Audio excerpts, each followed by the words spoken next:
Hello everybody.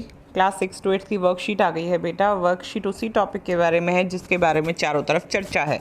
आ रहा है रक्षाबंधन, और रक्षाबंधन पर हम क्या बनाते हैं, सुंदर सुंदर राखियां खरीद कर लाते हैं। लेकिन इस बार लॉकडाउन है, कोरोना है, जिसके कारण हम सब घरों में बंद हैं और ज़्यादा बाज़ार में जाना बहुत रिस्की हो सकता है, जान के लिए खतरा हो सकता है। जिस भाई या बहन की रक्षा के लिए हम लोग रक्षाबंधन मना रहे हैं, उसकी रक्षा की बजाय उसको कोरोना ना दे दें कहीं गलती से भी, इसलिए बेहतर है कि अपने घर में ही कुछ राखियाँ बनाएं। तो यहाँ पर देखिए एक सुंदर राखी का चित्र है जहाँ पर एक बच्चों ने कुछ राखी बनाई होगी। तो इस चित्र में क्या क्या सामान प्रयोग किया गया है यहाँ पर लिखना है। इस एक्टिविटी में एक्चुअली जो क्रिएटर है जिसने बनाई है वर्कशीट, वो ये चाहता है कि आप भी अपने घर पर ये जो सामान की लिस्ट लिखेंगे ना, आप इस सामान की मदद से अपने घर में एक सुंदर सी राखी बनाएं, अपने भाई के लिए, अपनी बहन के लिए, अपने किसी भी रिश्तेदार के लिए जिसके लिए आप बनाना चाहते हैं। तो अपने लिए यहाँ पर देखो, अगर हम राखी बनाने चलेंगे तो हमें क्या क्या चीज़ें चाहिएंगी ये हम लिखते हैं। चलो शाबाश बच्चे, चलो आप बताइएगा और मैं लिखती हूँ। सबसे पहले तो चाहिए धागा।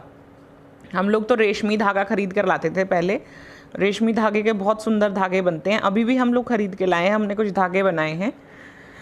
धागा है बेटा, इसमें सितारे लगे हैं, छोटे छोटे सितारे लगे। डेकोरेटिव आइटम्स मिलते थे पहले बुक शॉप पे वो, लेकिन जो घर पर है उसी का इस्तेमाल करना है, बाहर नहीं जाना है बेटा।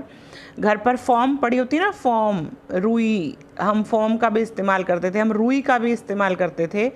रुई का, मोती का इस्तेमाल कर सकते हैं बच्चे, मोती, छोटे छोटे मोती डाल के धागों में उसको इस्तेमाल कर सकते हैं। तो अपने घर में कोई भी चीज़ हो, पुराने कपड़ों में से सुंदर सुंदर बटन निकलते थे पहले, उससे बना लीजिए, या कोई सितारे पड़े हों, कोई डेकोरेटिव आइटम आपके पास पड़ा हो, उससे घर में एक सुंदर सी राखी बनाइएगा और कमेंट बॉक्स में भेजिएगा ताकि मैं वो राखी देख सकूँ और ये देख सकूँ कि आपने कैसे बनाई है।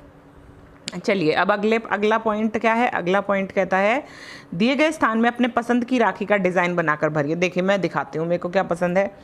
आप धागा लेंगे पहले तो, ठीक है, धागा लेंगे, ऐसे धागे को लपेटते रहेंगे, ऐसे 4 या 5 बार 6 बार करेंगे, फिर इसको घुमाएंगे ऐसे, ठीक है, और इसको ऐसे घुमाएंगे, दोनों तरफ घुमाएंगे।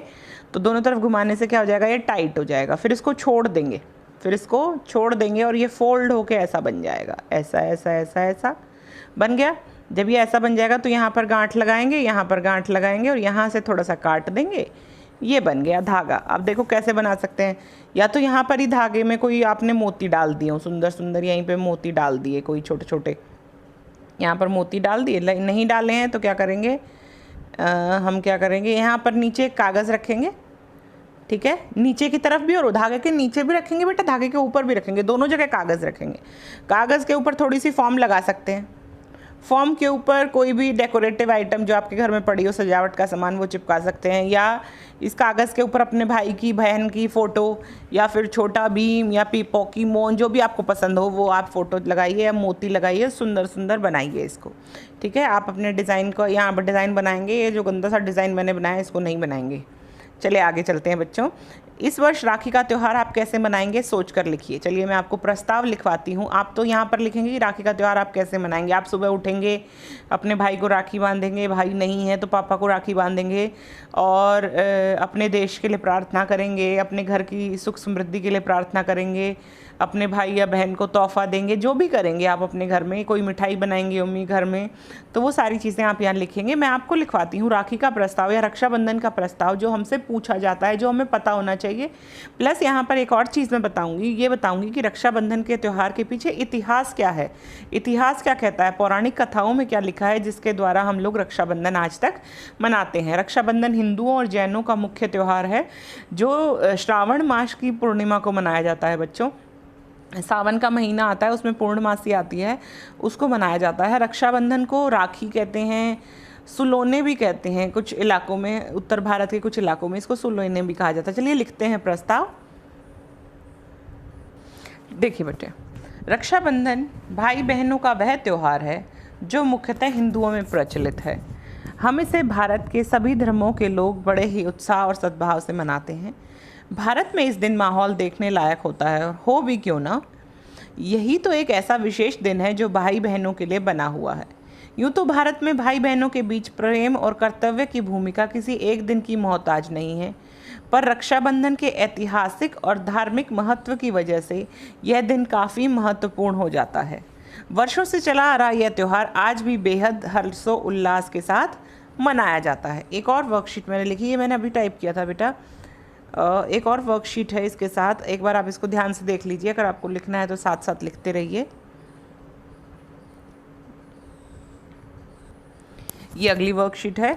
हिंदू श्रावण मास की पूर्णिमा के दिन मनाया जाने वाला ये त्यौहार भाई का बहन के प्रति प्यार का प्रतीक है। इस त्यौहार को श्रावणी या सलोनी भी कहते हैं। रक्षाबंधन पर बहनें भाइयों की दाहिनी कलाई में राखी बांधती हैं, उनका तिलक करती हैं और उनसे अपनी रक्षा का संकल्प लेती हैं। हालांकि रक्षाबंधन की व्यापकता इससे कहीं ज़्यादा है। राखी बांधना सिर्फ भाई बहन के बीच का कार्यकलाप नहीं रह गया है। राखी देश की रक्षा, पर्यावरण की रक्षा, हितों की रक्षा के लिए भी बांधी जाने लगी हैं। देश के सैनिकों को भी राखी भेजी जाती हैं ताकि वो सरहद पर बैठकर अपने देश की आन बान शान की रक्षा कर सके। रक्षाबंधन का इतिहास पौराणिक कथाओं में, यहाँ पर कोई मिस्टेक्स हैं बच्चे,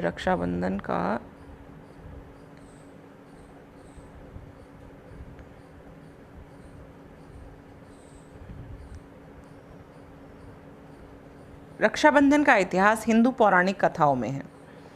वामन अवतार नामक पौराणिक कथा में रक्षाबंधन का प्रसंग मिलता है।